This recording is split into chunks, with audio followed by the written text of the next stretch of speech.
Hai, Assalamualaikum semua. Bertemu lagi kita dalam sesi Facebook Live Best Hearing pada hari ini. Saya Awanis, audiologis daripada Best Hearing, Cawangan Kota Baru. Hari ini saya tidak berkesorangan. Kita ada Sakinah, iaitu audiologis daripada Best Hearing Alustar untuk menemani saya sepanjang sesi kali ini. Hai Sakinah. Hai Wanis, hai semua, Assalamualaikum. Saya Sakinah, audiologis dari Best Hearing Cawangan Alustar. So harapnya semua sihat lah ya hari ni. Oh ya Wanis, apa sebenarnya topik yang kita nak bincangkan hari ni dan siapakah tetamu jemputan istimewa kita? Topik kita pada hari ini ialah mengapa anak lambat bercakap. Dan tetamu jemputan istimewa kita pada kali ini, kita bawakan khas seorang pegawai pemulihan pertuturan atau Speech Language Pathologist daripada Hospital University Science Malaysia USN Kubang Krian, Kelantan, iaitu Encik Izzat untuk berkongsi sedikit sebanyak tentang topik kita pada hari ini. Hai Encik Izzat, apa khabar? Hai, Assalamualaikum. Khabar baik? Hai, wassalam Cik Izzat. Cik Izzat sihat? Sihat, Alhamdulillah. Okey. Jadi sebelum kita start kita punya live session hari ni, saya nak kongsi sedikit sebanyak tentang speaker kita. Jadi untuk pengetahuan semua, Encik Izzat telah berkecimpung dalam bidang pertuturan ni dah lama dah. So beliau memperoleh ijazah dalam bidang patologi pertuturan di Pusat Pengajian Sains Kesihatan USM dan beliau telah berkhidmat di klinik pertuturan sebagai pegawai pemulihan perubatan pertuturan selama 12 tahun. Jadi Encik Izzat dia menjalankan perkhidmatan rehabilitasi pertuturan dan bahasa untuk pesakit termasuk kanak-kanak dan juga dewasa. Dan beliau juga bergiat aktif dalam menjayakan program-program kesedaran komuniti terhadap rehabilitasi pertuturan dan bahasa. Okey, seperti yang kita semua sedia maklum, tajuk yang kita akan kupas atau kongsi pada hari ini ialah mengapa anak lambat bercakap. Jadi sebelum kita kupas isu ini dengan lebih lanjut, kita nak minta Encik Izzat bagi intro atau pendahuluan sedikit tentang masalah lewat bercakap. Silakan Encik Izzat. Baik, terima kasih Awanis. Assalamualaikum dan salam sejahtera kepada semua pendengar. Saya Izzat Ismail, terapis pertuturan dan bahasa, berkhidmat di klinik pertuturan, unit audiologi dan patologi pertuturan Hospital University Science Malaysia.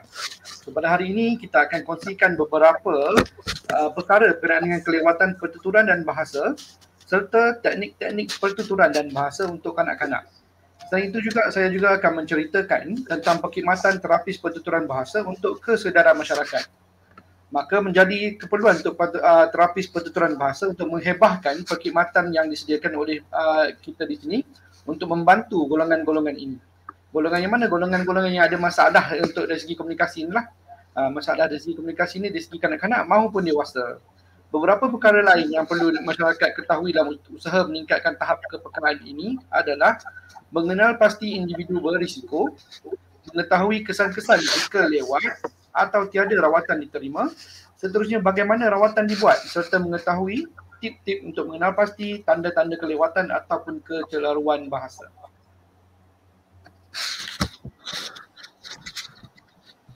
Okey, terima kasih Encik Izzat atas mukadimah tadi. Jadi sebenarnya adalah sangat penting sebenarnya untuk kita tingkatkan tahap kepekaan ataupun awareness dalam masyarakat kita ni tentang kelewatan, kecelaruan dalam komunikasi, terutamanya komunikasi secara verbal.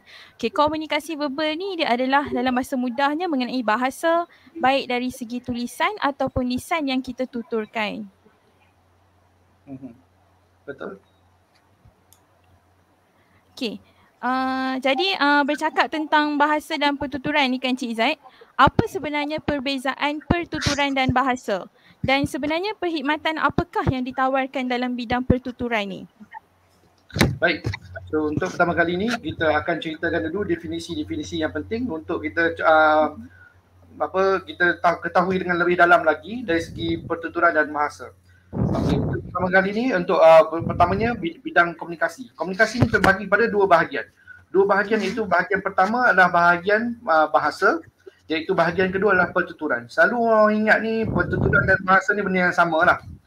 Dia adalah benda yang lain, tak sama langsung. Okey. So kita tengok definisi daripada buku dulu macam mana. Definisi untuk bahasa. Bahasa adalah sistem lambang bunyi suara yang digunakan sebagai alat perhubungan dalam sesuatu kelompok manusia untuk melahirkan perasaan dan fikiran atau kata-kata yang disusun menurut tata bahasa dan digunakan oleh seseorang dalam percakapan atau tulisan. Inilah sumber daripada DBP, Dewan Bahasa dan Pustaka. Panjang kan dia punya dia punya penjelasan. Dari segi bahasa mudahnya adalah bahasa ni adalah syarat. Bahasa ni adalah syarat. Syarat ni maksudnya dia kena ada syarat-syarat tertentu untuk bahasa-bahasa tertentu. Bahasa ni kalau dalam dunia ni banyak sangatlah bahasa dalam dunia kita ni. So bahasa ni yang akan beri syarat kepada kita punya pertuturan nanti insya-Allah. So bahasa tadi tu adalah kita bahasa mudahnya kita nak bagi ni adalah syarat untuk pertuturan yang diperlukan untuk kita menyampaikan maklumat. Maksud dia perlu ada peraturan dalam bahasa ni. Perlu ada syarat dia. Perlu ada peraturan dan syarat. Contoh yang kita boleh bagi ni tadi, kalau kita gunakan contoh bahasa Malaysia, bahasa Melayu. Bahasa Melayu ni kita guna contoh, saya nak makan nasi. Ini adalah contoh ayat yang biasa lah. Ayat yang biasa selalu kita dengar. Saya nak makan nasi adalah kalau kita dengar tu normal, biasa. Tapi kalau kita tukar sikit, nasi nak makan saya. Pelik lah jadi ni. Kalau kita dah buat maksud dia.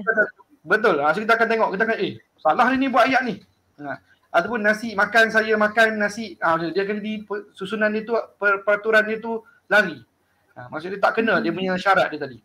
So bila jadi macam tu, bila dia cakap dengan orang lain yang menggunakan bahasa ini sebagai standard, kita akan dengar ianya seperti satu kesalahan lah. Okey. Yang tu untuk contoh mudah untuk kita faham untuk bahasa. Okey. Seterusnya untuk pertuturan pula. Pertuturan ni adalah daripada definition bukunya adalah cara atau gaya menuturkan sesuatu sama ada lafaz, sebutan ataupun ucapan. So untuk mudah kita faham, pertuturan ni adalah apa-apa yang keluar daripada mulut kita. Apa-apa bunyi, apa-apa sebutan, apa-apa yang kita buat keluar daripada mulut kita ni semuanya dikira sebagai pertuturan. Pertuturan pula ada pula pertuturan bermakna, pertuturan tidak bermakna. Pertuturan bermakna tadi maksudnya ada bahasa yang bagi syarat pada dia. Contohnya kita buat sini. Pertuturan ini memerlukan bahasa atau syarat tertentu untuk menentukan maksud sesuatu pertuturan. Okey. Kalau kita buat bunyi-bunyi tadi tu, dia kena ada syarat. Dia kena ada peraturan itu barulah boleh jadi maksud tertentu. Contoh dia sekarang ni kita bagi contoh kerusi. Kita cakap kerusi, semua orang boleh faham kan kerusi? Sebab dia kita duduk di Malaysia kan. So kalau kita perkataan kerusi ni, kita duduk di Rusia contoh dia. Duduk di Rusia kita sebut kerusi, agak-agak orang Rusia boleh faham ke tak kita cakap apa? Tak faham sebab bahasa dia tak ada kerusi. Sebab tu bila kita cerita bahasa dan pertuturan ni dia berbeza. Bahasa ialah syarat, pertuturan ialah bunyi. Bunyi tadi kita sebut kerusi tadi tu. Yang tu adalah pertuturan yang kita sebut tu lambang kepada kita punya tempat duduk ni, kerusi. Okey. Okey. Seterusnya, kalau kata kita dari segi kefahaman ni, kefahaman pertuturan dan bahasa ni maksudnya tadi pertuturan bermakna, pertuturan tak bermakna. Pertuturan yang tak bermakna ni contoh dia dalam bahasa kita sendiri pun ada juga kataan-kataan yang kata tak bermakna. Tidak bermakna ni contoh macam bunyi-bunyi yang tak bermakna pun ada jugalah. Contohnya kalau kita main mainan tu animal. Kucing lawan dengan ayam contohnya. Ayam bunyi kok-kok-kok. Kucing bunyi miau. Tapi kucing tadi bunyi benda lain. Sesuatu yang tidak difahami. Yang tu kita kata peringkat bunyi. Okey. Peringkat perkataan pun ada juga. Peringkat perkataan pun ada juga. Contoh dia kata salah sebut. Salah sebut ni maksudnya kerusi tadi kita akan sebut tuci. Kalau orang tak biasa dengar, kita akan dengar benda tu sebagai benda yang satu kita tak faham. Kalau kita biasa duduk di rumah dengan kanak-kanak tersebut, maksud dia adik kita, saudara-saudara kita yang biasa sebut duduk atas tuci. Kita pun faham. Oh, dia suruh duduk atas kursi. Tapi bila pesakit tadi dia bawa ke orang luar, ke sekolah, ke persekitaran luar, bila dia sebut tuci, mungkin dia mengalami masalah untuk seseorang memahami maklumat apa yang dia cuba sampaikan. Okey. So saya harap semua boleh faham beza antara dua tadi, pertuturan dan juga bahasa. Okey. Seterusnya antara perkhidmatan yang ditawarkan seperti yang Sakinah tanya tadi, perkhidmatan apa yang ada di bidang pertuturan ni? Perkhidmatan di bidang pertuturan adalah untuk menambah baik ataupun meningkatkan kemahiran komunikasi kanak-kanak. So di klinik pertuturan kita jumpa dua jenis kes kanak-kanak dan juga kes dewasa. Untuk topik kita hari ini special kita sebut pasal kanak-kanak dulu. terapi untuk kanak-kanak ni Betul. terfokus kepada perkembangan bahasa dan pertuturan kanak-kanak supaya dapat boleh berkomunikasi dengan lebih baik bersama ibu bapa dan juga orang-orang di sekelilingnya. Pertama tu ibu bapa dulu. Sebab apa? Sebab yang duduk dengan rumah dia hari-hari. Kalau ibu bapa penjaga duduk di rumah dengan dia pun tak faham apa dia cakap, lagi susah untuk orang lain nak faham. Betul? Okay?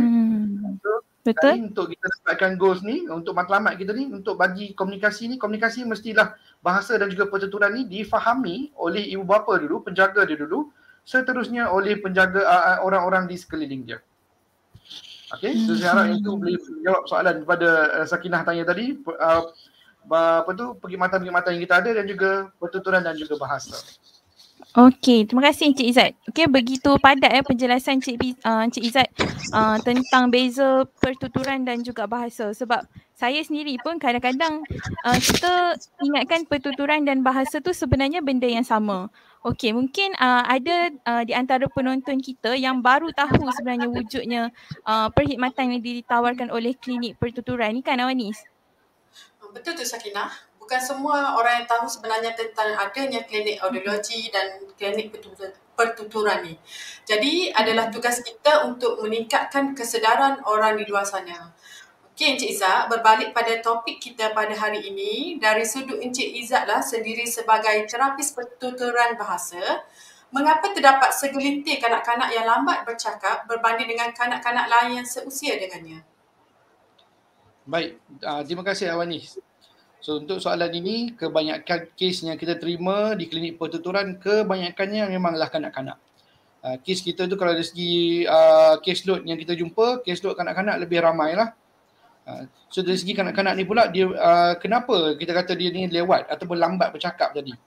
Kalau dia kata lambat bercakap tadi tu, kita rasa dari segi kita punya pandangan sebagai terapis pertuturan dan bahasa, kita kanak-kanak memerlukan stimulasi atau merangsangan bahasa untuk mendapatkan kemahiran pertuturan dan bahasa hanya jika kanak-kanak tersebut tidak mempunyai masalah lain seperti masalah pendengaran, masalah perkembangan kanak-kanak dan seterusnya masalah-masalah lain. Kenapa kena ada hanya jika? Hanya jika ni maksud dia ada benda-benda yang akan stuck, yang akan sangkutkan dia. Kalau dari segi kanak-kanak normal, dia sepatutnya dapat pertuturan dan bahasa tu bila kita ada rangsangan bahasa. Rangsangan bahasa ni maksud dia, rangsangan bahasa kita kena cakap dengan dia. Kena cakap dengan dia ni secara human, secara orang lah. Macam kita cakap dengan, saya cakap dengan Sakinah, saya cakap dengan Awanis. Sama juga, dan juga teknik pertuturan ini akan jadi berlainan jika kita cakap dengan baby. Tak boleh lah kita cakap kalau dengan baby kan. Kalau contoh Sakinah ni baby, tak boleh cakap, makan apa hari ni, kenyang dah ke? Tak boleh, dia jadi tak menarik. Dia kena tukar cara lain. So rangsangan bahasa ini adalah bahagian macam ni. So kita kena cuba cara lain, tone yang lain untuk cakap dengan kanak-kanak tadi. Okay, so masalah lain ni hanya jika tadi sebab apa? Sebab dia kalau ada masalah lain, ada masalah kesihatan yang lain, ada masalah melibatkan otak, perkembangan otak, dia akan ada juga masalah ni yang akan menyebabkan kelewatan pertuturan dan bahasa. Okay, so yang tu kalau kita tadi kenapa lambat bercakap? Mungkin ada juga masalah yang tadi, masalah kesihatan kita panggil kan, masalah medical problem yang ada medical problem ni yang boleh menyebabkan kelewatan pertuturan dan bahasa. Seterusnya, antara medical problem yang mengganggu perkembangan bahasa adalah disebabkan oleh contohnya macam autism, syndromic child ni banyak jenis sindrom Down, sindrom Golden Heart, ada macam-macam sindrom kan, dan pelbagai kondisi lain. Seterusnya, masalah pada masa ini juga terlalu banyak masa dihabiskan anak-anak kecil ni dengan gadget. Yang ni isu yang kita kena kupas banyak sikit lah. Kan? So, alaf baru ni memang semua banyak dengan gadget lah. Dengan gadget ni kita semua maklum, gadget ni dapat mengawal anak-anak supaya ibu bapa dapat contohnya menyuap makanan, ibu bapa dapat tumpu untuk menyiapkan kerja lain. Kan? Contohnya macam gadget ni buat magic lah. Kalau kata anak mengamuk, bagi gadget. Time makan kita bagi gadget. Sebab apa? Sebab dia boleh bagi tumpuan kat gadget tu, dia pun boleh makan dengan baik. Okay. So kalau di gadget tadi kita ada juga kita punya cara lain lah kita kata buat untuk kita dapatkan perhatian kanak-kanak tadi untuk dia lebih untuk dia lebih fokus. Untuk teknik-teknik ini kita perlu belajar. Kita tak boleh simply search on the internet dan juga kita tak boleh try and error sendiri. Kita kena belajar, kita kena attend kelas ataupun kita tengok contoh-contoh orang lain. buat masa sekarang ramai juga yang attend parenting class. So parenting class ni dia ada banyak juga selain parenting class ada juga buku-buku yang melibatkan aktiviti-aktiviti bersama anak di rumah lah, kan? So macam kita maklum tadi, gadget tadi ni dapat kawal anak ni bila kita nak makan, pasang friend dulu. So sambil itu makan. Kan? So teknik ini kita boleh buat, tetapi mungkin ada cara yang lebih baik. Cara yang lebih baik ni maksudnya tak perlu guna gadget. Tak perlu guna gadget masa makan. Kan? So kalau kata dari segi waktu makan tadi adalah waktu yang paling penting lah. Pada saya, waktu yang paling penting. Waktu makan tadi, waktu anak-anak duduk di meja sekalian kita, ia bagus untuk kanak-kanak tadi explore. Explore maksud dia dari segi kanak-kanak tadi tu dia kena explore dan juga pendedahan kepada situasi, kepada rangsangan bahasa yang kita bincangkan tadi. Rangsangan bahasa ni kita tak perlu bincang benda-benda yang macam akademik lah. Maksud dia kita kena prepare. Prepare ni maksud dia kita kena hari ni nak ajar anak saya pasal makanan. So makanan ni kena ajar, nasi ni warna putih, ini ayam apa benda tu. So waktu makan tadi adalah memang cukup baik dah. Memang cukup lengkap untuk kita buat rangsangan bahasa. Selain pada rangsangan bahasa, kanak-kanak juga baby, kanak-kanak yang kecil-kecil ni, dia ada juga sensory punya problem. Sensory bukan problem lah, maksud dia perkembangan sensory, sensory development. Dia ada kat tangan dia untuk dia punya sensory development. That's why kanak-kanak bila makan nasi dia bukan makan macam kita lah, dia akan ramah, dia akan ambil lah kan. So dari segi kita punya part, kalau anak tadi ambil nasi, baling nasi tu ambil letak di muka semua tu, it is part of development. Semua tu adalah sebahagian daripada perkembangan dia untuk dia punya sensory, untuk dia punya perkembangan diri, untuk dia punya perkembangan bahasa juga. Okay? So why not? Kenapa masa ni tidak digunakan untuk kita gunakan sebagai masa untuk kita rangsang bahasa dia pada masa tu. Kita boleh cerita nasi tumpah, kita kutip nasi lepas ni, nanti bersihkan sama-sama. Kita fokus kepada benda yang lebih negatif lah. Negatif adalah kotor lah tempat tu. Kan tempat makan kita ni lepas makan kalau boleh senang-senang tu kita nak lap-lap semua dah habis dah, settle. Okay? So itu maksud saya tu tadi dari segi rangsangan bahasa anytime anywhere sebenarnya. Bila-bila masa pun kita boleh buat. Waktu makan, waktu kita mandikan anak ke, waktu pun boleh cerita. Air, buka air, tutup air, as simple as that. Kita tak perlu nak fikir benda yang lebih lebih dalam lah, lebih teruk lagi benda tu kan. Okay. Dari segi kita punya maklumat pasal gadget tadi, dari segi saya cadangkan tadi tu, kalau boleh kurangkan gadget tadi. Sebagai ibu bapa juga kita perlu mengawal masa pendedahan terhadap gadget tadi. Kenapa kita perlu kawal? Perlu kawal ni sebab dia ada bukti dia. Bukti dia daripada American Academy of Pediatrics and World Health Organization, WHO. Dia telah menyediakan guideline. Guideline ni untuk screen time, dia panggil dengan anak-anak. Screen time ni untuk masa dengan gadget lah. So kalau kita ada guideline ni yang kita boleh share juga. Guideline ni untuk kita WHO ni telah buat cara berapa masa yang diperlukan untuk kanak-kanak umur sekian-sekian ni, berapa masa dia macam tu. Okay. So menurut WHO tadi, kanak-kanak berumur 18 hingga 24 bulan tidak perlu didedahkan dengan skrin ataupun sangat minimum kurang dari 1 jam seperti yang kita nampak di layar sekarang ni. Memang kita nampak toddlers umur 18 bulan ke 24 bulan, little to no screen at all. Memang tak ada langsung lah. Yang ni yang waktu yang paling kritikal. Kenapa 18 hingga 24 bulan? Senang kan jawapan ni. Pada ketika umur ni, umur 18 hingga 24 bulan ni, kalau kita tengok iklan di TV pun banyak juga kan. Iklan di TV ni dia akan cerita sel-sel berhubung masa ni lah. Masa 18 hingga 24 bulan. Kanak-kanak dia punya skill in terms of pertuturan dan bahasa paling cepat dia akan dapat umur 1 hingga 5 tahun. So 1 hingga 5 tahun tu yang paling cepat dia tengok antara umur ni lah 1,5 tahun hingga ke 2 tahun adalah waktu-waktu kritikal kanak-kanak ni memperolehi bahasa. Bahasa maksud saya sekarang ni adalah vocabulary. Vocabulary ni kalau bahasa Melayu dia apa? Perbendaharaan kata kan. Perbendaharaan kata ni maksud dia vocabulary ni maksudnya tadilah lampu, kipas, warna merah, warna kuning, kerusi, meja, that one is vocabulary. Okay. So dari segi umur tadi, pada ketika umur tadi, dia banyak memperoleh vocabulary. Tiap-tiap hari dia ada vocab baru yang dia akan belajar. Vocab ni tak semestinya dia kena sebut. Kita sebut kerusi, dia sebut kerusi balik umur 18 ke 24 tahun. Yang selain pada itu dia mesti faham sahaja. Faham ni maksud dia kalau dia tanya, tumpah dah nasi. Mana nasi? Dia pun tunjuk nasi. Maksud dia tentu dah faham. Dan itu vocab dah faham. Okay. Ada juga mana mata dia tunjuk mata, mana rambut dia tunjuk rambut. That one is also vocabulary untuk kefahaman. Ada juga vocabulary untuk kita punya sebutan.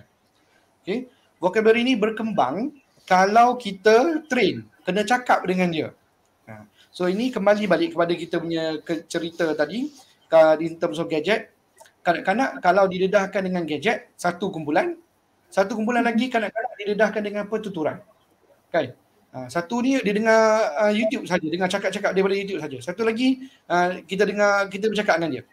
So apa yang kelebihan manusia punya kelebihan ni adalah two-way communication. Two-way communication maksud dia bila kita cakap, orang boleh reply balik, orang boleh komen balik. Kalau saya cakap pun orang lain boleh komen balik. Contoh dia kita buat two-way communication ni, hari ni cuba kita cakap dengan Awanis. Awanis, apa khabar hari ni? Khabar baik. Dia ada reply balik. Yang ni kita buat daripada orang. Terus sekarang kalau satu grup lagi tadi yang dia dapat daripada YouTube contoh dia, kita cakap dengan Awanis pula. Kita cakap dengan Sakinah pula. Kita buat contoh dengan Sakinah. Sakinah, red, blue, yellow. So saya akan macam tak tahu apa nak jawab. Red, blue, yellow. What do you mean by red, blue, yellow? Saya tak faham. That is what happening to us now. So sekarang ni dari segi kanak-kanak tadi tu, pendedahan kepada YouTube tadi menyebabkan dia buat pertuturan. Betul, sometimes parents akan lebih excited lah. Anak saya dah boleh cakap dah. Dia boleh sebut red, boleh sebut yellow, boleh sebut blue, boleh count 1, 2, 3. But it is not functional. Dia bukan digunakan sebagai komunikasi. Okay?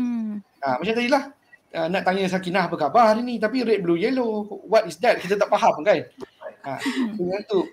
That is the downside of it lah. Maksud dia dari segi pandangan terapis pertuturan, mengapa kanak-kanak ni lambat bercakap, kita kena lebihkan bahagian rangsangan bahasa. Okay? So dengan itu, saya ambil kesempatan ini, marilah kita sama-sama berusaha untuk perkembangan bahasa dan pertuturan kanak-kanak dengan kita bagi lebih rangsangan bahasa.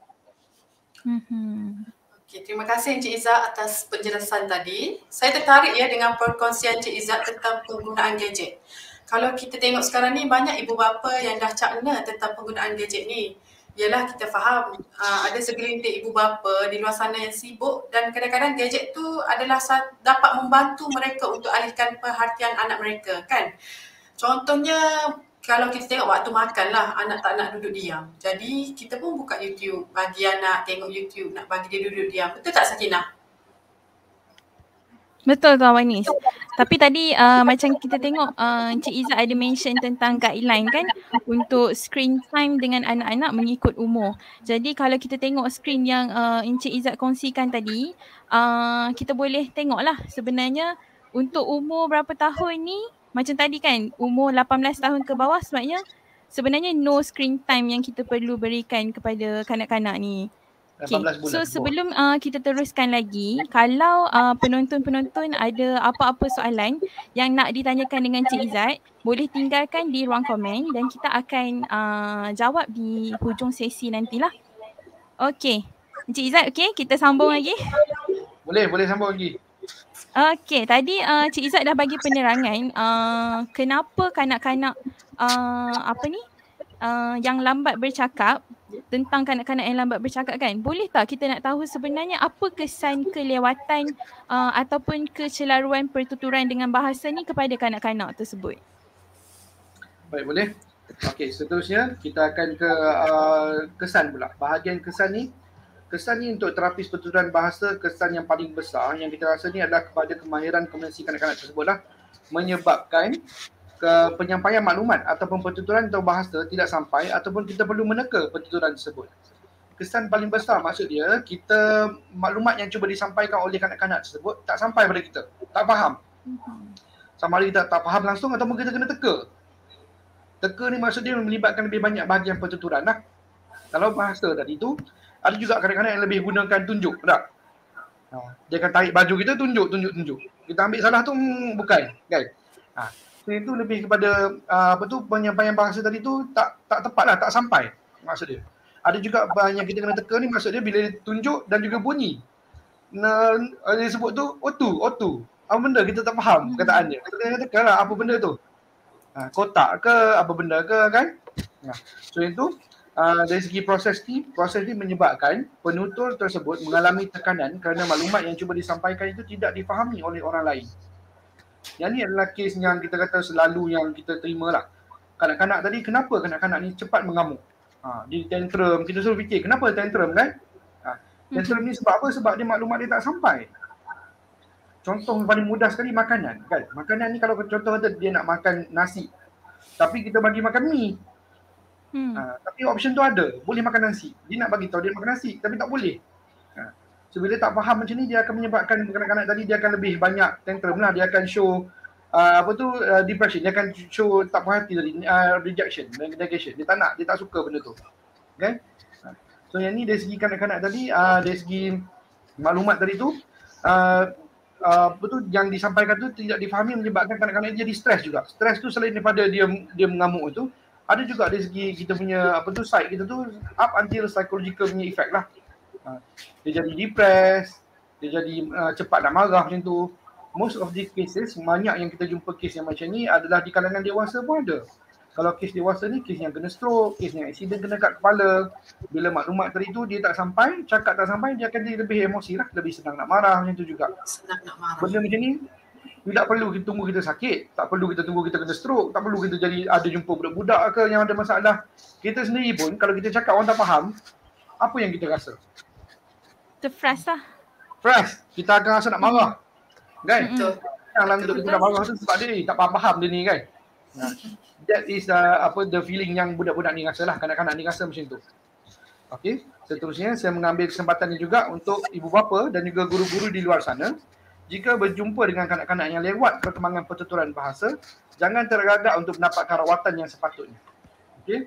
So kebanyakannya kita akan detect oleh ibu bapa. Ibu bapa akan detect rasa macam lain sikit ni. Ini tak sama macam abang-abang dia, ini tak sama macam sepupu-sepupu dia. So kita kena cepat-cepat pergi ke klinik. Di klinik pertuturan ni tidak adalah masalah sampai kata macam anak-anak ni tak ada masalah ni, patut kes ni tak payah refer. Tak ada. Kita akan check dulu. Kalau betul tak ada masalah, alhamdulillah, boleh kita discharge. Kita boleh discharge. Benda ni macam check je, kita check dulu. Within dia punya development ke tak. Kalau tak dapat development, tak masuk development dia tu, kita akan buat terapi lah, kita akan buat rehabilitasi pertuturan dan bahasa. Okey. Yang keduanya yang akan mudah detect ni cikgu. Mula-mula ni tak nampak apa sangat. Bila masuk ke sekolah, nampak lain lah sikit. Tak boleh gaul dengan kawan, tak boleh nak bila tanya tak nak jawab. Bila meningkat cikgu ni dah rasa something, rasa macam ada benda tak kena ni, better dapatkan rawatan juga. Untuk kita check dulu. Okay. So seterusnya, kesan lain daripada kelewatan bahasa dan pertuturan tadi, kesan lain adalah gangguan kepada perkembangan pertuturan seorang kanak-kanak itu. Gangguan ini seterusnya menyebabkan kelewatan pertuturan berbanding kanak-kanak lain yang boleh menyebabkan kanak-kanak tersebut menjadi pelat. Pertuturan dan bahasa ni walaupun dia berbeza, tetapi dia geng lah dua-dua orang ni. Kena ada bahasa, kena ada pertuturan. Betul. Kan? Bila jadi kelewatan bahasa dan pertuturan tadi akan jadi pelat. Pelat ni sebab apa? Sebab bunyi dia tak tepat dia sebut. Bila jadi pelat pula, dia akan jadi perkara-perkara yang tak best lah. So perkara seperti ini patut diberi perhatian kerana akan menjadi masalah yang lebih serius jika dibiarkan. Masalah pertuturan, kalau dari segi kanak-kanak umur 1 hingga 5 tahun, dia ada panggil phonological process. Proses fonologi adalah perkembangan bunyi kanak-kanak yang normal. Dia akan cuba buat sebutan-sebutan seperti ibu bapa, seperti orang yang jaga dia. So masa tu tidaklah kita kata kalau dia salah sebut tu kena check juga. Tapi masih lagi di peringkat perkembangan dia panggil. Proses fonologi nama dia. Tapi jika lebih umur 5 tahun, dia masih lagi ada salah sebut semua tu, ada something wrong lah, ada something yang tak kena dengan dia punya sebutan pertuturan dia.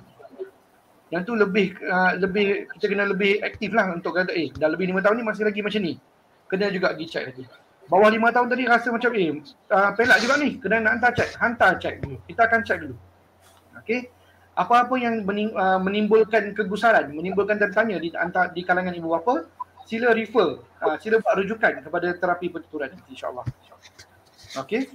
Sebab apa masalah pelat ni dia jadi masalah yang serius? Sebab dia selalunya kes kanak-kanak lah. Kanak-kanak ni bila dia masuk ke sekolah, budak-budak pelat ni dia akan jadi point lah untuk kanak-kanak lain ni jadi bully lah pada dia kan. Orang akan kata kat dia, selain pada kanak-kanak lain tu dia jadi malu, dia nak pergi beli kat kantin pun tak beli, jadi lapar dia sepanjang hari. So benda-benda macam ni kena take more action sikit on kita punya side. Sebab dia masalah pertuturan ni kita boleh bantu lagi dengan dia insya-Allah. Okay.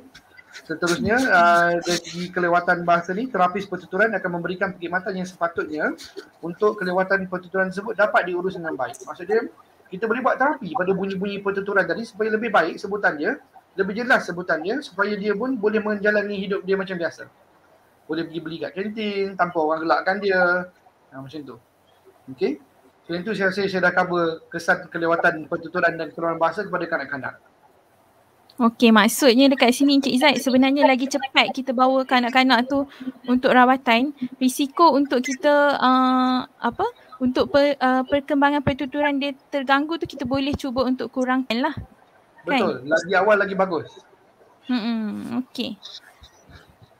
Okey, seperti yang kita tahu Encik Izzah, ada banyak pengalaman menguruskan kanak-kanak yang lambat bercakap ni kan. So bagaimana sebenarnya rawatan ini dibuat? Adakah menggunakan alat-alatan untuk tujuan rehabilitasi masalah ini? Okey, so untuk rawatan dibuat ni selalu orang akan tanya juga. Rawatan apa yang kita buat? Apa yang kita guna apa untuk buat rawatan ni? Okey. So sebelum tu kita cerita dulu rehabilitasi. Rehabilitasi pertuturan dilakukan di klinik pertuturan adalah berdasarkan umur pesakit, jenis dan tahap keterukan masalah dan juga sejarah kesihatan penyakit seseorang itu. Okey. Maksud dia kalau ada kita juga depend on dia punya umur pesakit. Maksud dia tadi lebih umur 5 tahun, lebih umur 7 tahun. Ini juga memberikan impak pada kanak-kanak tadi punya perkembangan. Seterusnya jenis dan tahap keterukan masalah kesihatan dia pula. So dia ada syndromic child, dia ada masalah kesihatan macam sawan. Yang ini juga akan memberi impak juga kepada perkembangan pertuturan dia. Seterusnya sejarah kesihatan pesakit. Maksudnya dia pernah kena masalah kesihatan apa-apa ke, juga efek pada dia jugalah. So dari segi pihak klinik pertuturan, kita akan menggunakan teknik-teknik terapi pertuturan dan bahasa. Contoh yang paling mudah untuk dikongsikan adalah rangsangan bahasa. Macam kita bincangkan tadi lah. Teknik yang kita buat ni kebanyakannya yang kita guna everyday, cuma kita tambah baik sikit saja lagi. Okay. So teknik rangsangan bahasa yang kita boleh kongsikan hari ni, kita akan share juga hari ni. Selain daripada itu, pertuturan dan bahasa, kalau siapa-siapa yang pernah pergi jumpa speech therapy, tak adalah alat-alat canggih macam apa nak cucuk-cucuk orang ke, nak bagi makan ubat ke, ubat jauh sekali. Tolonglah kalau ada kata ubat-ubat bahagian speech therapy ni, setakat ni saya rasa tidak ada lagi lah ubat yang untuk kita kata meningkatkan kebolehan pertuturan dan bahasa selain daripada rangsangan bahasa. Rangsangan bahasa macam kita bincangkan tadi, yang awal tadi, kita bincangkan tadi satu grup, satu kanak-kanak ni tengok YouTube, satu kanak-kanak lagi orang cakap dengan dia. Contoh saya bagi pada Awanis dan Sakinah tadi kan. Awanis ni adalah grup orang yang bercakap dengan dia. Bila kita cakap dengan dia, dia tahu macam mana nak reply balik. Yang ni efek dia tadi. So macam mana kita guna rawatan ni? Rawatan ni adalah kita bermain dengan anak-anak tadi lah. Kita kena main dengan dia. Dan speech therapy ni adalah kita kata tempat surga lah untuk kanak-kanak best. Sebab apa? Sebab banyak mainan. Betul, banyak mainan. Betul. Kalau masuk ni dia akan buka dah almari tu, dah tahu dah nak main apa. Okay. So contoh yang kita bagi tadi rangsangan bahasa. Rangsangan bahasa kita kongsikan hari ini untuk rangsangan bahasa adalah kita fokus rangsangan bahasa yang kita buat ni adalah untuk kita fokus kepada bahagian pemahaman bahasa ataupun pertuturan bahasa. Okey. Fokus pada pertuturan bahasa ni dia dua benda tadi lah. Satu untuk dia punya pemahaman, satu untuk dia punya pertuturan. Macam kita bincangkan juga tadi, awal-awal tadi vocabulary. Vocabulary tadi ada dua bahagian kan? Satu bahagian pemahaman. Pemahaman ni maksudnya tak cakap apa-apa, dia boleh tunjuk aja. Tunjuk mana mata tadi boleh tunjuk dengan tepat. Maksud dia pemahaman. Dia faham benda tu. Tapi belum cakap lagi, ada juga. Adik, ni apa? Dia boleh sebut mata. Yang ini vocabulary pertuturan. Okay. So yang ni yang kita masukkan ni adalah nama dia adalah language stimulation technique. Language stimulation technique ni tuan-tuan dan puan-puan boleh cari, boleh search di Google masing-masing. Language stimulation technique ni dia ada banyak skill dia tu. Yang tu kita boleh gunakan untuk kanak-kanak atau anak-anak kita di rumah. Dan juga kita boleh apply lah, kita boleh apply salah satu ataupun semua sekali pun kita boleh guna juga. Okay. Teknik-teknik tadi tu adalah teknik percakapan harian rutin harian di rumah. Bila kita cakap dengan dia tu tadi, kita boleh gunakan teknik-teknik tadi untuk lebih efektif kita punya komunikasi dengan dia. Okay, contoh stimulation teknik yang kita akan kongsikan hari ini adalah parallel talk dan juga expansion. Parallel talk ni dan juga expansion ni, dia kadang-kadang ni language stimulation teknik ni, dia memerlukan juga penyediaan petikat gambar, pemilihan permainan dan juga persekitaran.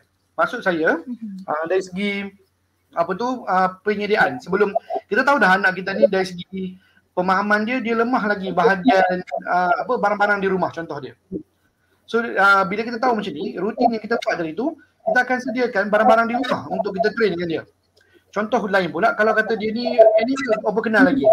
So kita sediakan barang-barang animal, kad gambar animal macam tu, yang lebih mudah untuk kita train dengan dia, lebih spesifik macam tu.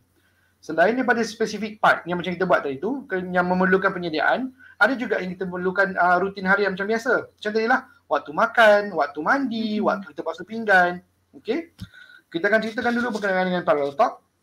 Parallel talk, P-A-R-A-L-E-L. Okay? Parallel talk ni adalah one of the stimulation technique. Ibu bapa atau penjaga perlu komen atau ceritakan apa yang anak sedang buat. Contoh dia, ibu bapa kanak-kanak tadi sedang bermain bola. Okay? Masa dia tengah main bola tu, bagaimana untuk kita gunakan parallel talk? Cara macam mana? Kita akan cerita dia, best dia main bola. Adik ambil bola warna merah. Okay, boleh baling bola tu. Macam tu. So macam tu, kita guna ayat tone, ayat pendek-pendek dan juga tone. Dia tak boleh tak ada tone. Baling bola, warna merah. Tak boleh. Dia tak menarik. Tak menarik dan juga dari segi hearing itself, pendengaran, dia lagi dapat bunyi kalau kita across the frequency kan. Kalau semua frekuensi tu kita boleh access, lagi bagus daripada satu tone sahaja. So dengan tone tadi, dia akan lebih banyak membantu kanak-kanak tadi baling bola merah, this kind of tone.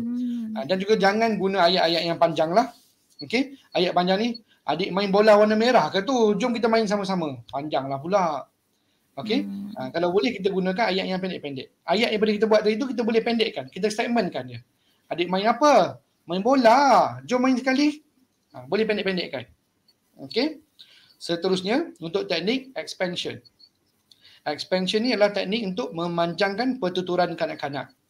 Contohnya, apabila kanak-kanak menyebut kucing, ibu bapa boleh menggunakan teknik ini dengan menambah satu atau dua patah perkataan di belakang ini. Contohnya ni, kucing warna oranye, kucing comel. Expansion ni maksudnya kita tambah.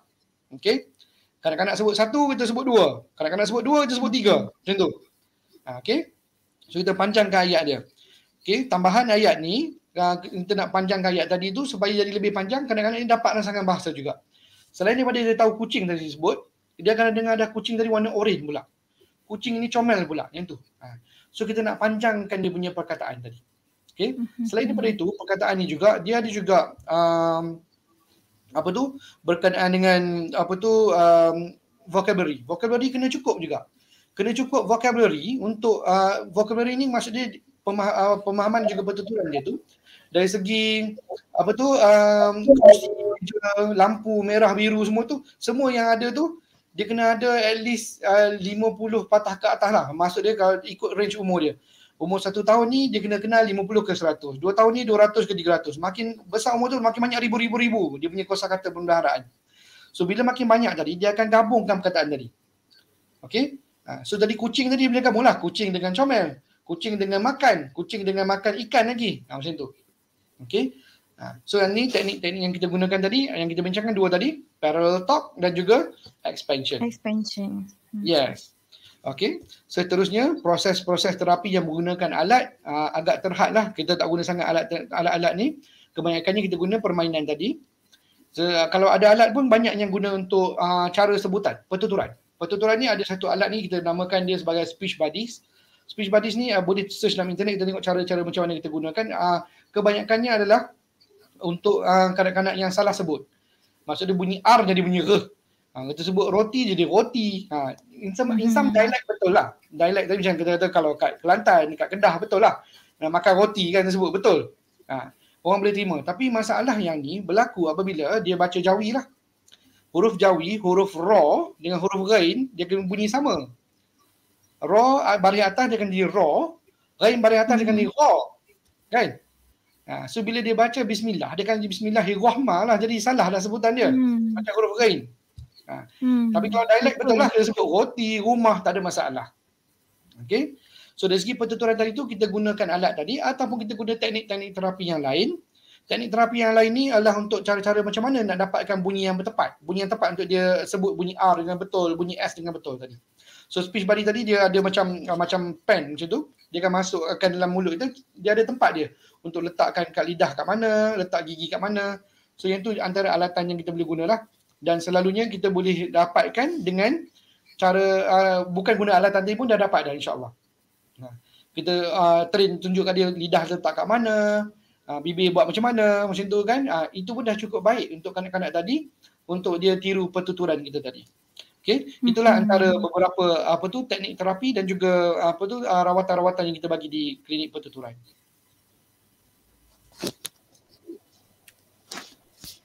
Okey, sebenarnya macam-macam teknik yang kita boleh guna untuk rawat kanak-kanak yang ada masalah lewat bercakap ni kan. Betul Tuan Wanis. Kalau kita tengok contoh-contoh yang Encik Izzat kongsikan tadi, nampak macam mudah. Tapi sebenarnya ia adalah satu proses yang perlukan kerjasama lah dari penjaga atau ibu bapa juga untuk pastikan kanak-kanak ni dia dapat rangsangan yang cukup untuk kita tingkatkan pemahaman bahasa dan pertuturan dia. Banyak ilmu yang kita dapat hari ni Awanis. Betul Sakina. Sebelum kita meneruskan lagi perbincangan ini, mari kita tengok dulu kalau ada soalan daripada penonton kita. Okey, so kita ada satu soalan daripada Encik Amir Ryan. Okey, soalan dia berbunyi, selain kanak-kanak yang lambat bercakap, ada juga kanak-kanak yang pelat. Jadi boleh tak Encik Izzat kongsikan apakah punca kepada masalah pelat ni dan boleh ke sebenarnya masalah ni dirawat? Baik, terima kasih Cik Amir Ryan. So selain daripada kita punya masalah tadi kita bincangkan tadi, bahasa dan juga pertuturan. Pertuturan tadi tu adalah kita bincang tadi bunyi. Bunyi apa yang disebutkan tadi. So bunyi-bunyi ni boleh menyebabkan kanak-kanak tadi pelat. Okey. So dari pelat tadi ni, punca masalah pelat tadi adalah dari segi perkembangan bunyi tadi terganggu. Perkembangan bunyi ni maksud dia, dari segi dia punya sebutan tadi, orang lain dah semua boleh sebut S dah, dia tak boleh sebut S lagi. Orang lain sebut bunyi R dah, dia tak boleh sebut bunyi R lagi. So yang tu adalah disebabkan oleh masalah ni adalah sebabkan perkembangan juga ataupun kurang juga pendedahan terhadap bunyi tersebut. So dari segi perkembangan bunyi, kita kena cerita dengan dia tu banyak bunyi-bunyi pertuturan juga yang kita libatkan. Okey? Kita tak boleh cerita tu hari ni bunyi tu banyaknya bunyi Didi and Friend, Didi huruf D je bunyi banyak. Kan contoh dia kan. So kita kena across the bunyi-bunyi tu kena kenalkan juga bunyi-bunyi yang lain. Dan juga kalau ada masalah tadi kita detect, contoh dia K jadi K lah selalu dengar kan. Kasut jadi tasut. Kan? Kalau jadi macam tu, kita boleh fokus kepada masalah bunyi K tadi. So yang bunyi K tadi tu, kita buat rawatan dengan cara tengok mulut kita sebut macam mana. Buka mulut dan kita sebut bunyi K dan juga kasut. Bunyi K tadi macam tu. Okay. Rawatan yang selalunya paling efektif adalah dengan bagi demonstration. Demonstration ni dengan kanak-kanak, kita main dengan dia tadi tu, kita kena ulang sebutan tadi dia banyak-banyak kali. Selain daripada tu juga, masalah pertuturan ni ada juga di kalangan kita ni, kita selalu sebut salah lah. Maksudnya macam tadi lah, masalah kanak-kanak pelat tadi, kalau salah sebut tasut, kita kan ulang balik. Bukan tasut, sebut elok, kasut, salah tu tasut salah. Jangan ulang langsung Jangan ulang langsung yang salah tadi. Kita ulang yang betul sahaja pada dia. That is kasut. Ulang saja perkataan kasut tadi. Okey. Seterusnya aktiviti yang kita boleh buat ni, masalah tadi tu insya-Allah boleh dirawat kalau masalah pertuturan sahaja. Pertuturan sahaja ni tadi kita boleh tengok juga dia ada dua jenis. Satu dipanggil articulation, satu dipanggil phonology.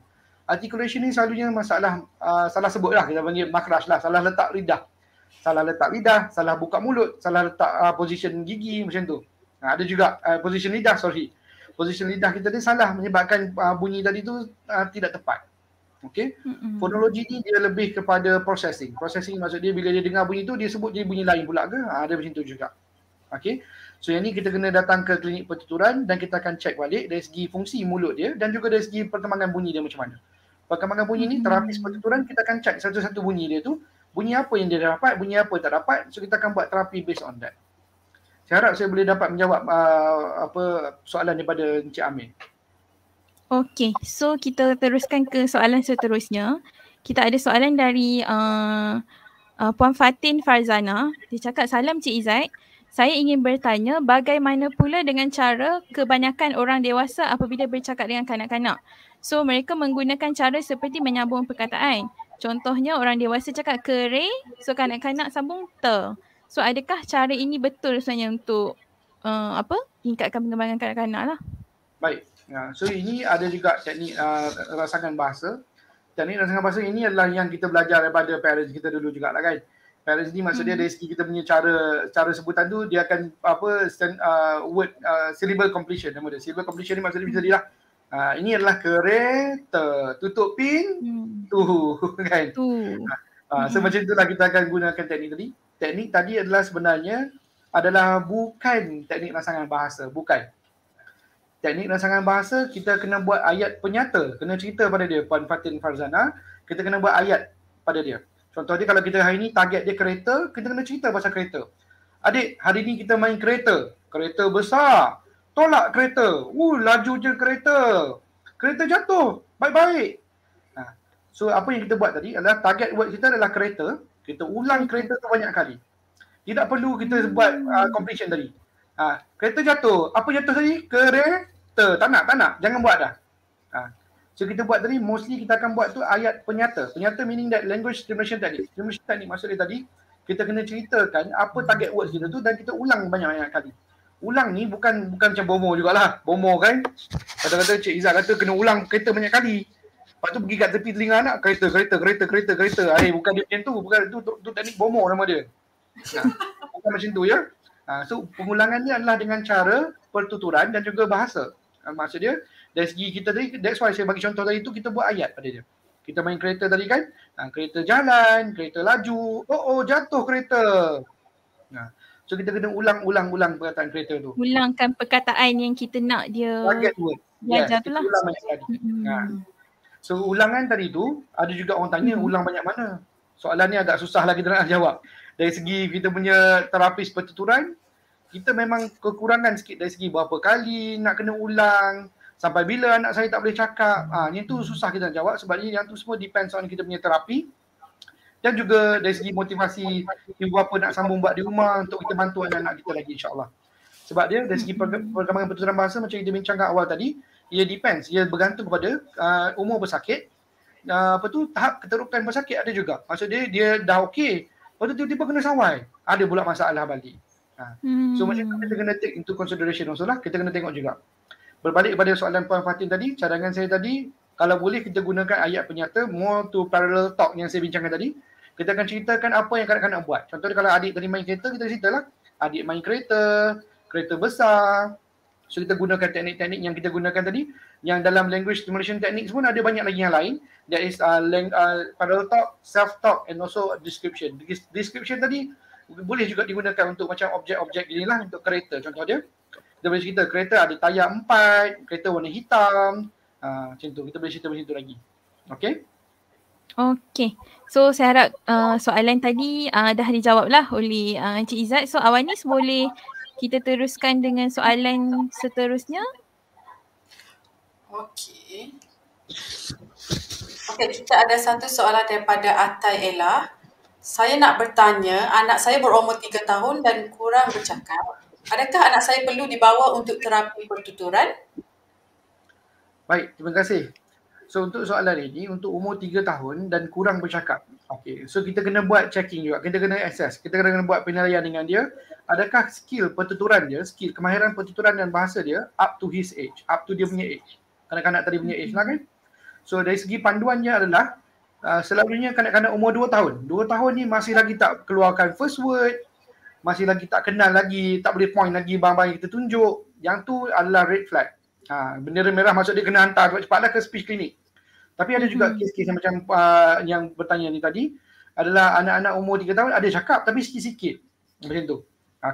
Pandangan saya, tips yang saya boleh kongsikan juga adalah untuk kanak-kanak 1 tahun hingga 1 hingga 2 tahun, kanak-kanak tadi dia boleh buat satu patah perkataan ke 2 patah perkataan. Maksud dia akan sebut satu patah lah, single word. Dia akan cerita kereta, apple, orange. Macam tu, satu-satu je ayat dia. 1 hingga 2 tahun. Bila dia dah masuk 2 tahun, 2 tahun ke 3 tahun pula, peringkat umur 2 tahun, dia patut boleh gabungkan 2 patah perkataan. Kereta besar. Makan apple. Orange sedap. Macam tu. Masuk 3 tahun, 3 patah perkataan. Mama, nak apple. Jom main kereta. Contoh dia. Okay. Yang ni guide yang kita boleh gunakan di rumah. Kalau tengok tu, 3 tahun tapi dia guna sepatah-sepatah lagi. Something is wrong. Kena hantar dulu. Okay, kita akan check dulu. Tapi 3 tahun guna juga 3 patah tapi tak banyak sangat. Tak kerap guna hari-hari. Boleh juga untuk kita jumpa terapi pertuturan untuk kita buat penilaian dulu. Seperti yang kita bincangkan tadi, di speech clinic ni tidak ada kes yang kita kata yang kata kes macam awak ni tak perlu datang pun tak apa. Bukan. No. Kita membantu untuk menghilangkan rasa kebimbangan ibu bapa. Ibu bapa rasa 3 tahun ni tapi patutnya boleh buat ayat panjang tapi tak boleh buat panjang lagi. Jumpa speech dulu. Kita akan buat penilaian, kita akan check dulu dan kita akan bagi tahu feedback balik. Kita akan bagi tahu maklumat tu. Hasil daripada penilaian kita tu macam mana? Cukup tak dengan umur kebolehan umur dia ataupun dia perlukan terapi pertuturan lagi. Okey. Okey. Jadi kita teruskanlah, kita ada beberapa soalan lagi. So kita tengok ada soalan daripada Puan Siti Nur Suryani. Assalamualaikum Cik Izzat. Normal ke kanak-kanak berumur 2 tahun 4 bulan still guna bahasa alien? Kalau cakap pun boleh sambung 2 perkataan. Contohnya nak bu, ambil bu, nah ambil. So adakah ini masuk dalam kategori speech delay? Okey. So untuk dari segi perkembangan kanak-kanak sebenarnya dia tidak sama. Perkembangan kanak-kanak ni bahasa alien ni kalau dalam speech kita panggil jargon of speech. Jargon of speech ni maksudnya bahasa yang kita tak faham. Bahasa tak faham ni maksud dia macam tadilah bahasa alien ni. Bahasa alien ni dia cakap nak bu, cakap benda-benda, tak faham dah benda tadi. Dia cakap kan. So yang benda lain tu dia panggil jargon of speech. Jargon of speech ni tadi adalah peringkat perkembangan kanak-kanak umur 9 bulan dan ke atas. So sampai bila jargon of speech ni ada? Sampai kanak-kanak tadi dah boleh dapat vocabulary yang cukup dan juga pertuturan yang cukup sampai dia boleh sebut dengan betul. Umur berapa cukup tu? Kita target sampai umur 5 tahun. Selalunya sampai 5 tahun sebab apa? Sebab dia panggil phonological process. Proses fonologi tadi. Perkembangan kanak-kanak dari segi pertuturan, perkembangan bahasa up to 5 years of age sampai umur 5 tahun ni dia macam adult like lah. Dia macam dewasa lah sikit, macam kita boleh sembang dengan dia. More than 5 years, lebih daripada 5 tahun, kanak-kanak tadi dah boleh belajar sendiri dah, self-sustain. Dia boleh belajar perkataan baru dengan baca buku. Dia boleh tengok kamus, dia boleh tanya, abah ni apa ni maksud ni? So macam tu dari segi kanak-kanak umur 5 tahun tadi dah boleh belajar. So untuk Puan Siti Nur Suryani tadi, umur 2 tahun 4 bulan, masih lagi menggunakan bahasa alien dan juga dia dah guna 2 patah perkataan. Kita rasa dia masih lagi di peringkat perkembangan. Dan juga kalau kata perlu check, boleh je datang ke klinik pertuturan juga untuk kita further check. Kita check dengan lebih lanjut. Perkataan apa tu? Nak bu tu apa tu? Bu tu apa? Ibu kot. Kan? Mungkin ibu. So macam tu. Maksud dia sebutan itu perlu juga pada tahun 2 tahun 4 bulan. Ada juga perkataan-perkataan yang macam bunyi-bunyi vokal. I-U tu patutnya dah mudah lah untuk kanak-kanak sebut. Okay. So kalau macam nak ibu, boleh sebut ibu sepatutnya insyaAllah. Tapi kalau macam tadi perkembangan tadi, macam saya bincangkan tadi juga, perkembangan ni tidak sama. Tidak boleh kita comparekan anak nombor 1 dengan anak nombor 2. Tak boleh. Ada juga kadang-kadang compare dengan kita dulu. Saya dulu umur 7 tahun boleh cakap. So saya tunggu dululah anak saya 2 tahun 4 bulan ni. Tunggu 7 tahun kok boleh cakap macam saya ke? Jangan tunggu langsung. Apa yang Puan Siti buat ni adalah benda yang betul. Iaitu bertanya dan juga dapatkan confirmation. Kalau dari segi pandangan saya, masih dalam peringkat perkembangan dan juga kalau Puan nak check, sila dapatkan rujukan ke klinik pertuturan, kita akan buat checking, kita akan buat penilaian supaya kita dapat tahu 2 tahun 4 bulan dengan anak Puan ni selain daripada skill pertuturan, skill pemahaman dia tu macam mana? Dapat tak up to his age? Up to dia punya age tu, pemahaman dia cukup ke tak? Dan juga dari segi pertuturan dia tadi, betul ke sama dengan umur dia? Okay? Okay. So soalan seterusnya, Awanis. Okey, kita ada soalan daripada Hanis Farhana.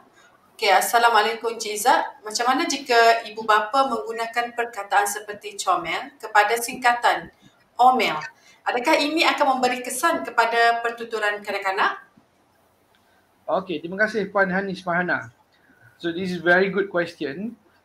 This one is called baby speech lah. Baby speech ni kita kalau boleh kita kurangkan macam dulu kan, makan jadi mamam lah kan. So comel jadi omel, macam tu. Sebenarnya macam kita bincangkan tadi, rangsangan bahasa, ingat balik rangsangan bahasa kita bincangkan tadi kan. Rangsangan bahasa ni kanak-kanak kena tengok muka kita, cara kita macam mana kita sebut. Kalau kita sebut comel jadi ome, mulut kita pun dah berbeza sebutan dia. So bila sebutan berbeza, dia akan jadi benda tu habit pada dia. Habit ni maksud dia tak dapat bunyi C tadi, dia akan dapat bunyi O tu dulu. Okay. So bila dia tengok benda-benda yang comel, dia akan cakap sebut ome jugalah pada dia sebab dia sebut tu sama macam ibu bapa dia sebut. So jadi acceptable, boleh diterima. Sebab apa? Sebab dia mak dan ayah saya pun sebut macam tu juga. So saya sebut macam ni. So yang saya cadangkan kalau boleh Puan Hanis Farhana banyakkan ataupun kita nak kalau boleh tak adalah perkataan-perkataan singkatan tadi tu, kita gunakan yang betul saja. Sebab dia dari segi pengurangan perkataan, pengurangan jumlah konsonan dalam ayat, dalam perkataan itu akan menyebabkan masalah pada kanak-kanak. Contoh dia kata tadi lah, kalau kita buat macam ni, dia akan belajar, kita akan delete the first word. Sorry. Delete ni maksud dia buku akan jadi uku. Contoh dia. Okay? Sebab comel jadi omel. So untuk kurangkan masalah macam ni, kita kena sebut penuh pada dia. Untuk memberi rangsangan bahasa. Betul, sebut penuh pada dia. Untuk memberi rangsangan bahasa, kita perlu ada tone. Bukan perlu buat comel macam ni. Comel jadi omel, tak usah. Tak nak. Macam tu. Okay? So kita kena sebut comel ni, comelnya. So dia kena ada tone. Tone tu yang lebih membantu daripada kita sebut daripada macam baby like speech tadi. Okay? Okey, jadi kita harap penerangan Cik Izzat tadi menjawablah soalan Cik Hanis Farhana. So kita ada satu soalan daripada Encik Abdul Talib Ismail. Dia tanya, salam Cik Izzat, bagaimana untuk merawat gagap pada kanak-kanak? Okey. So gagap ni adalah satu cabang lain dari segi kita punya pertuturan tadi. Pertuturan dari bidang speech tadi dia boleh bahagikan juga kepada beberapa bahagian. Contohnya adalah bahagian suara, bahagian kelancaran suara. Ini adalah bahagian kelancaran. Kelancaran ni gagap ni maksud dia dari segi dia punya pertuturan dan bahasa insya-Allah okey. Perkembangan dia semua comel. Maksud dia okey. Dia boleh sebut, dia boleh kenal, dia boleh buat ayat. Tapi bila buat ayat ni dia akan jadi gagap. Gagap ni maksud dia disfluency. Disfluency ni maksud dia kelancaran ayat dia tu terganggu. Bila nak sebut saya main bola, dia akan jadi saya main bola. Sebab apa dia macam tu? Kelancaran dia.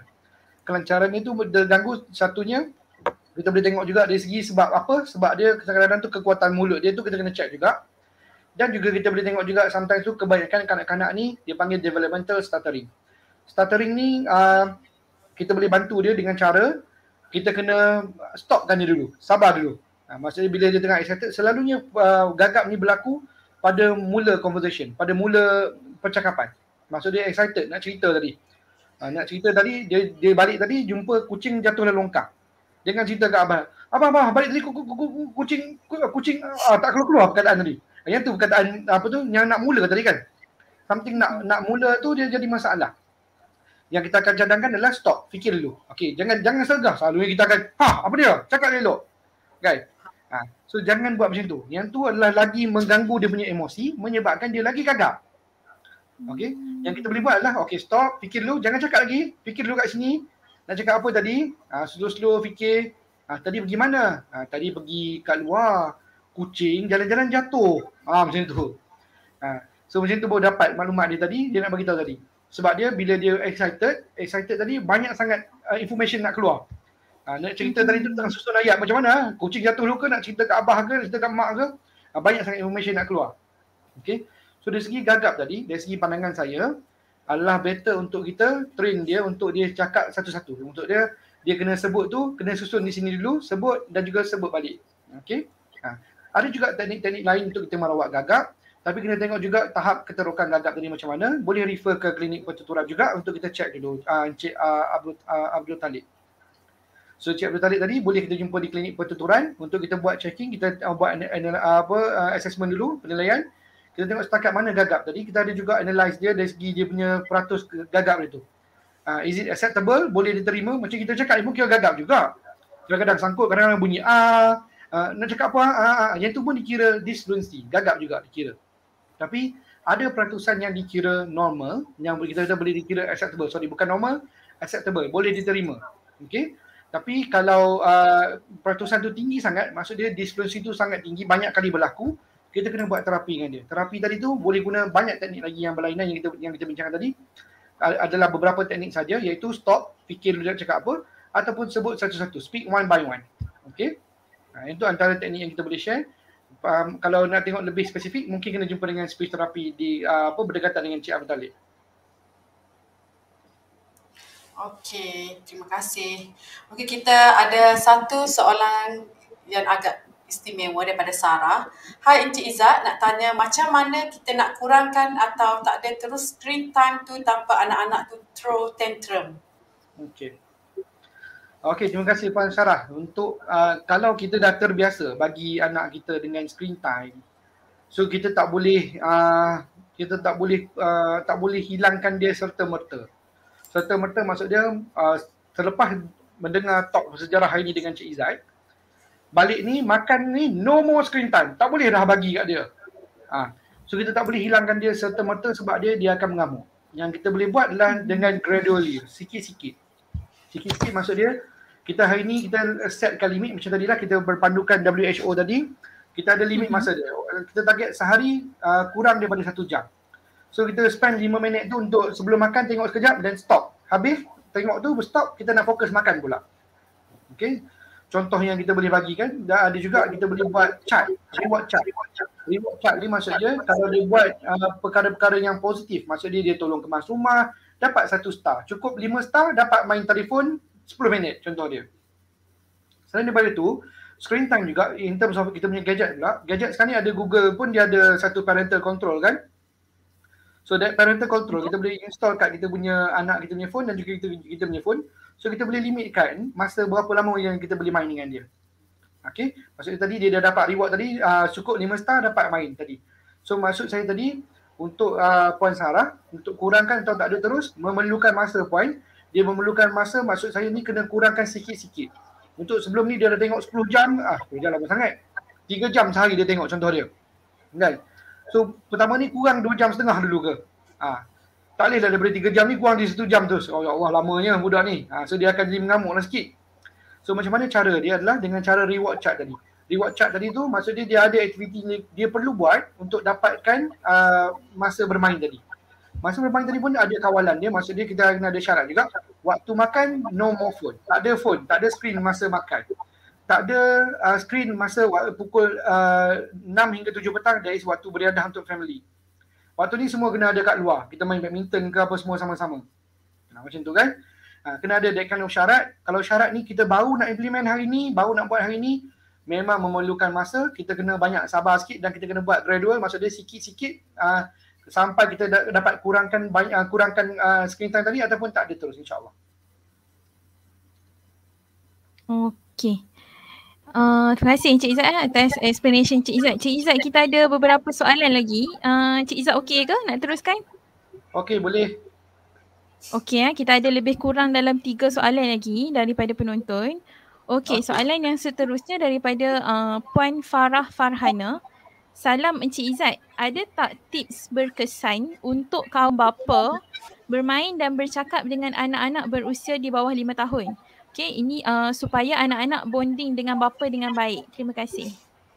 Okey, Encik Izzat. Okey, terima kasih kepada Puan Farah Farhana. Okey, kedang ni Puan Farah ni. Okey, untuk tips dia, untuk tips untuk kanak-kanak bermain dengan bapa kan? So untuk tips yang untuk main dengan bapa ni saya rasa untuk as a father, kita akan buat perkara-perkara yang father like lah. Father like ni contoh dia macam basuh kereta, kan, benda-benda yang macam benda-benda yang heavy things lah. Benda macam gardening yang kena angkat-angkat berat-berat macam tu. So pada masa tu juga yang kita boleh gunakan. So untuk kaum bapa tadi, kita tidak perlu cari masa yang macam rutin lah. Rutin ni kita perlu juga. Sebagai bapa, kita perlu juga masa yang memang kita fokus untuk dia. Fokus ni maksud dia, pada pukul 6 hingga pukul 7, waktu 7 hingga 8 ni, waktu kita mengaji Quran. So ayah kena ada kat situ, kena baca dengan ayah dulu. This is a part of bonding type tadi. Selain part of this kind of bonding type ni tadi boleh juga sebagai kita punya rutin harian. Rutin harian kita ni, contohnya kita suka basuh kereta. So kita basuh kereta, kita akan involvekan anak kita sekali. Okay. Apa-apa hobi yang berkaitan dengan ibu bapa tadi boleh melibatkan anak. Ada setengah ibu bapa sekarang ni hobi dia mengumpul Hot Wheels contoh dia kan. Boleh cerita berdasarkan Hot Wheels tadi. Tengok ni cantik kan Hot Wheels ni kan. Ada api kat belakang. Ni ada apa lagi kat depan kan. Macam tu boleh cerita-cerita macam tu lagi. Ada juga di kalangan kanak-kanak, ada juga di kalangan bapa ni pula hobi-hobi dia tadi tu yang kita rasa berbahaya lah, kita kata nak melibatkan anak-anak. Contoh dia macam memancing ke, takut benda kai-kai tu kena kat dia kan semua kan. So yang ni kita boleh ambil gambar masa kita tangkap ikan ke semua tu, kita boleh tunjuk kat dia. Tengok ni ayah pergi pancing. So dari segi sekarang ni untuk kaum bapa, untuk as a father ataupun lelaki, dia punya cara bermain, dia punya cara bercakap dengan anak-anak tadi, sebenarnya kanak-kanak ni lebih banyak pengaruh kepada bapa daripada ibu dia. Ibu ni kalau cakap memang hari-hari cakap dah, memang dapat vocab dia banyak. Contoh lagi kata, ibu ni kalau ulang 10 kali baru faham. No. Jangan buang sampah atas meja, tak faham-faham lagi kan. Cuma kalau bapa dia cakap, banyak kali dia cakap. Saya rasa sekali je kan, kalau kita punya experience sekali pun, kalau dulu kita buat pun, mak ni kena ulang banyak kali. Kalau dengan father kita ni, sekali ulang je pun cukup dah. Akan lekat terus. That's why I think as a father, you play a very important role in terms of kita punya perkembangan bahasa dan pertuturan kanak-kanak. So bila kita bonding time tadi, maksud dia dari segi aktiviti yang melibatkan hobi, aktiviti yang melibatkan waktu rutin, waktu mengaji tadi, yang saya boleh share juga ialah share book reading. Share book reading ni adalah kita ada buku-buku cerita, kita boleh duduk bersama anak-anak tadi dan cerita berkenaan dengan buku tadi. So antara teknik-teknik tips-tips yang ni yang saya rasa untuk ibu bapa, khususnya untuk bapa, kita boleh involve, kita boleh include, masukkan kanak-kanak tadi dalam aktiviti seharian kita tu tadi, supaya dia lebih banyak masa dengan kita dan lebih banyak stimulasi bahasa kita boleh guna.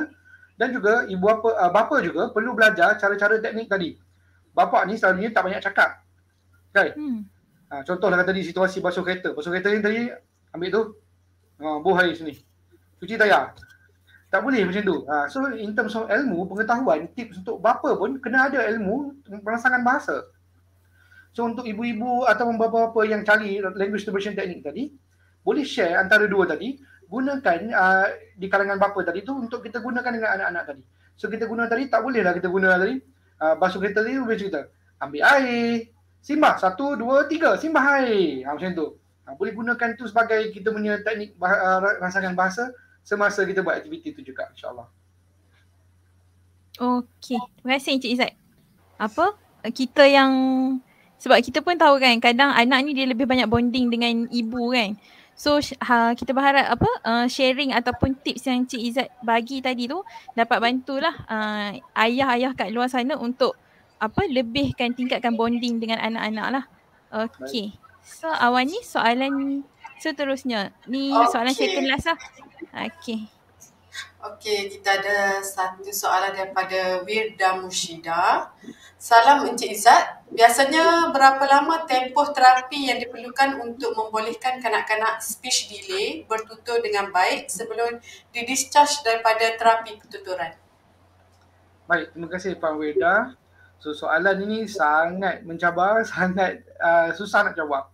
Sebab dia tadi perkara-perkara yang kita kata tadi tu, umur pesakit, tahap kesihatan pesakit tadi tu, benda yang kita sometimes tu tak boleh kawal. Okay? Dan juga dari segi pertuturan pula, dia kena ada rangsangan bahasa. Rangsangan bahasa ni melibatkan dua tempat di bahagian otak kita. Otak kita bahagian belah kiri, belakang telinga ni bahagian pemahaman bahasa, depan ni bahagian pertuturan. So rangsangan di bahagian otak ni hanya dapat dengan kita cakap dengan dia sahaja. Melalui pertuturan, melalui medium-medium yang ada benda yang bercakap. Contohnya macam inilah, tengok YouTube penyanyi tadi pun dapat juga di sini, dapat juga pemahaman. Tapi pemahaman itu one way sahaja. Okay? So macam Puan Mushidah tanya tadi tu, bahagian otak tadi, bahagian pemahaman dan pertuturan kita tadi tu, tak ada ubat, tak ada benda yang kita kata boleh go through lah benda tu, melainkan pertuturan dan bahasa. Sebab tu kita punya teknik ni is very abstract lah, kita panggil abstract. Abstract ni tak nampak kan? Bukan konkret lah. Konkret ni contoh dia macam kita tak boleh buat tambah 1 tambah 1 tak tahu lagi. So kita boleh guna sebatang aiskrim dengan 2 batang aiskrim. Jadi berapa? 2. Yang tu konkret kita nampak. So untuk kebolehan bahasa is very abstract. Sangat abstract. Sebab dia kita kena cakap dengan dia ulang-ulang banyak kali sampai dia register di pemahaman itu, sampai dia boleh bertutur pula.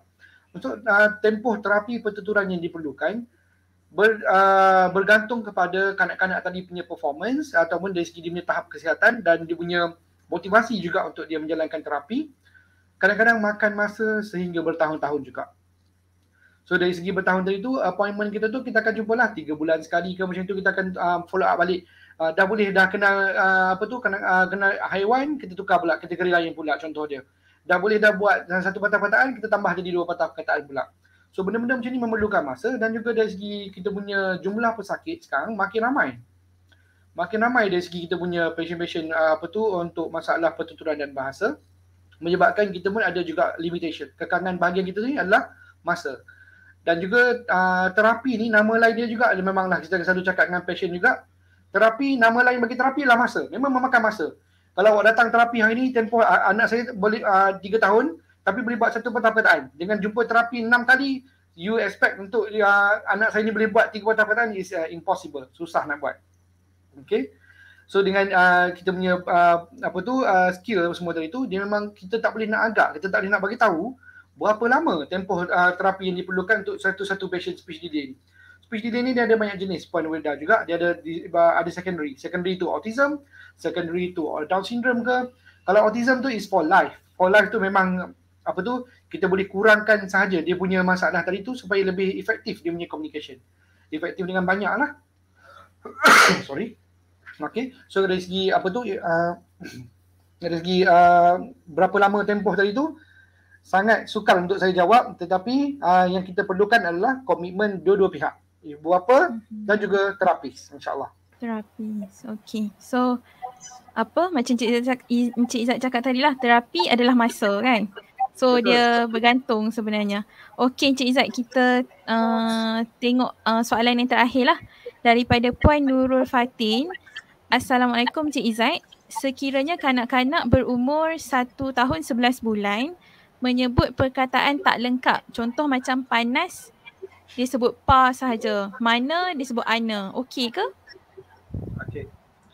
Okey, terima kasih Puan Nurul Fatin. Okey. So untuk soalan ini 1 tahun 11 bulan, macam kita bagi contoh tadi lah kan, 1 tahun hingga 2 tahun sepatutnya dia boleh buat 2 patah perkataan. Umur 1 hingga 5 tahun actually dia adalah peringkat perkembangan proses fonologi. Proses fonologi tadi tu dia tengok juga atas kanak-kanak punya skill. Kalau macam ni panas jadi pa saja, maksud dia ada syllable deletion, dia akan buang yang belakang. Selalunya kanak-kanak ni dia akan buang yang depan, dia akan ambil yang belakang saja. Yang tu proses fonologi tadilah. Maksud dia bila cakap pokok jadi kok saja. Makan jadi kan saja, macam tu. Okey. So kalau tengok ni pada umur 1 tahun 11 bulan masih lagi menyebut panas jadi pa, ana jadi mana jadi ana, adalah masih lagi peringkat perkembangan. Sebab apa? Masih lagi peringkat perkembangan ni masih lagi umur 2 tahun. Yang kita bagi dan yang kita dapat maklumat ni adalah perkataan saja. Perkataan ni contohnya macam panas semua tadi. Kita nak tahu juga kalau boleh panjang perkataan dia boleh buat berapa banyak dah. Macam tu kan. So dari segi cadangan saya tadi, Puan Nurul Fatin, banyakkan lagi rangsangan bahasa kepada kanak-kanak tadi. Kanak-kanak tadi yang umur 1 tahun 11 bulan tadi tu perlukan lebih banyak stimulasi bahasa. Rangsangan bahasa maksud dia kena tengok muka kita tadi dan cara sebut dengan betul. Ada juga kita menggunakan teknik-teknik terapi yang memerlukan visual. Visual maksud tadi, panas tadi kan kita letak 2 Lego contoh dia. 2 Lego tadi kan ada 1 Lego merah, 1 Lego biru contoh dia. Bila kita sebut kita kena tunjuk pada dia. Panas. Dia pun nampak, oh kena sebut 2 benda ni. Macam tu. Tapi yang ni, teknik ni adalah untuk tunjuk berapa syllable sahaja. Tapi untuk rangsangan bahasa tidak baik. Maksud dia tak perlu guna jari, tak perlu guna blok tu. Untuk cakap dengan dia tu cakap macam biasa je. Oh makanan ni panas, nasi ni panas lagi. Tunggu kejap, masih panas macam tu. Okey. Tapi untuk nampakkan dia, menampak maksud dia kanak-kanak tadi tu supaya dia boleh jelas, kita juga boleh gunakan teknik visual tadi ataupun kita boleh guna teknik ulangan. Ulangan macam tadi kita ulang balik dengan tekan sikitlah. Sebut panas, sebut panas. 2 kan? Panas macam tu. So kita tekankan bunyi tadi tu supaya dia boleh faham. Cadangan saya pada Puan Nurul Fatin tadi adalah untuk lebih banyak rangsangan bahasa. Kalau masih lagi tidak kita tak buat tu tak boleh berjaya juga, boleh juga kita dapat rujukan ke klinik speech terapi berdekatan untuk kita cuba bantu juga Puan Nurul Fatin. Okey, terima kasih Cik Izzat. So, kita harap kita dah jawab semua soalan daripada para penonton lah. Okey, Awanis? Okey, sebelum kita teruskan dengan soalan yang terakhir, kita ada satu promosi sempena ulang tahun Best Hearing ke-26. Okey, betul tak Awanis? Kita nak selitkan satu iklan lah dekat sini. Untuk pengetahuan semua, bulan ni cukup 26 tahun Best Hearing bertapak dalam industri. Jadi bersempena dengan ulang tahun Best Hearing yang ke-26 ni, kita ada promosi istimewa 26% diskaun untuk alat pendengaran yang baru. Jadi jangan lepaskan peluang untuk dapatkan alat pendengaran anda dalam tempoh promosi ini. Okey, promosi ini sedang dijalankan dan akan tamat pada 28 Ogos 2021. Untuk maklumat lanjut, boleh layari laman web Best Hearing www.besthearing.com.my atau kunjungi mana-mana cawangan Best Hearing di seluruh Malaysia. Okey, baiklah. Kita pun dah belajar tentang punca, kesan, jenis rawatan dan sebagainya, dan Cik Izzat pun dah jawab soalan-soalan daripada para penonton. Jadi ni soalan terakhir lah daripada saya. Boleh tak Cik Izzat kongsikan ataupun share dengan kita tentang tips yang boleh digunakan untuk meningkatkan kemahiran pertuturan dan bahasa dalam kanak-kanak dengan penonton kita ni lah. Baik, terima kasih Sakinah. So antara tip yang kita boleh kongsikan untuk pada hari ini adalah untuk mendapatkan hubungan mata dengan kanak-kanak. Macam kita bincangkan tadi juga, macam kes Puan Nurul Fatin tadi kan. So dia kena ada eye contact. Sebab apa kena ada eye contact? Sebab dia kena tengok muka kita, cara kita sebut. Macam mana nak dapatkan eye contact? Tentu depends on kita punya kreativiti masing-masing juga. Ada juga yang kita positionkan kanak-kanak tadi biar dia duduk depan kita. Yang paling penting adalah eye level. Eye level ni maksud dia janganlah kita berdiri, budak-budak tu duduk bawah. So dia tak nampak dalam mata kita. So kita kena sama paras dengan dia supaya dia nampak mata kita juga. Okay. Dengan hubungan mata ini, kanak-kanak dapat melihat muka penutur dan melihat sendiri gerakan lidah dan bibir penutur supaya kanak-kanak tersebut tahu di mana gerakan lidah dan bibir untuk pertuturan. Macam kita bincangkan tadi juga kan, dia nampak lidah, dia nampak mulut. That's why kita kena sebut tu sometimes tu exaggerating, kena lebih-lebih sikit sebut dia. Dia tak disebut bola. Tak nampak mulut gerak pun, dia kena lebih-lebih kan, dia kena bola. Macam tu, dia kena gerakkan mulut lebih sikit. Sebab apa kena mulut lebih sikit? Sebab dia kanak-kanak dia memang tengok muka cara macam mana sebut dia. Okay. First of all, if you have that eye contact is much better lah, senang dia dapatkan. Tapi kalau tak ada eye contact pun kita boleh cuba train dengan dia untuk dapatkan eye contact ataupun untuk mendengar kita punya pertuturan tadi. Okay. Dari sudut penutur pula, tidak perlu menggunakan ayat yang terlalu panjang untuk menceritakan sesuatu. Cadangan saya juga boleh menggunakan tone yang pelbagai, macam kita bincang tadi juga, tone pelbagai. Dan juga nada pertuturan yang perlahan dan juga acoustic highlighting. Acoustic highlighting ni juga kita bincangkan tadi. Acoustic highlighting ni adalah menekankan bunyi-bunyi pertuturan yang betul supaya pertuturan kanak-kanak tidak pelat. Maksud dia dari segi pertuturan tadi tu, yang mana yang dia salah sebut, yang mana dia tak tertinggal tak sebut, tolong guna acoustic highlighting. Acoustic highlighting ni maksud dia apa? Maksud dia stress, tekan sikit pada bunyi pertuturan yang dia miss out tadi. Contoh dia panas tadi kan, puan tadi kan, panas. Kita mula balik. Oh, panas. Tambah kuat sikit kat situ. Okay. Kalau pun disebut kasut, jadi dia tasut. Okay. Oh, adik pakai kasut. Kasut adik kat sini. Pakai kasut, kasut kiri, kasut kanan. So yang tu, acoustic highlighting. Kita ulang benda tu, tapi kita stress on the curve sound, stress on the bunyi nas tadi. Okay. Tapi ingat balik kita punya teknik tu kena ada tone. Okay, kena ada tone dia juga tadi. Okay.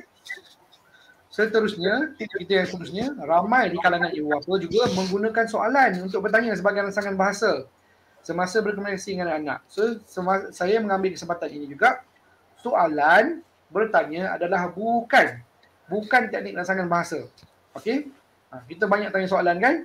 Contoh dia, anak sedang membaca buku, ibu bapa akan selalu tanya. Kalau kita tengah baca buku lah kan.